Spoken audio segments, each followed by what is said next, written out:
lumabas kayo sa inyong kaharian. Tago, tago, tago, taguan. Nasaan ang kaban? Pwede bang masulyapan?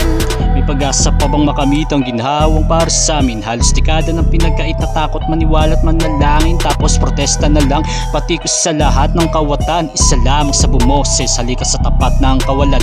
Nakikita mo ba yung libo-libong mahihirap na gutom? Biktima sila ng nakawan, sa kahirapan ay wala kayong tugon. Ano ba ang masasabi mo kung ang paghuhukom ay malapit na? Naghimagsik na mga api, nagkumpulan na sa gitna. Huwag nang daanin sa dahas, pero marami na ang nainis sa di maayos sa sistema dahil sa pangumit lamang mabilis yung kamay na inatasan upang di maubos ang kaban ng ating bayan. Subalit para bang upos ang daman na naglaho ang ipon, patuloy ang paglobo ng pitaka, nababayaran lang ang dangal kapag bumaki pa ka sa dami niyong nalimas.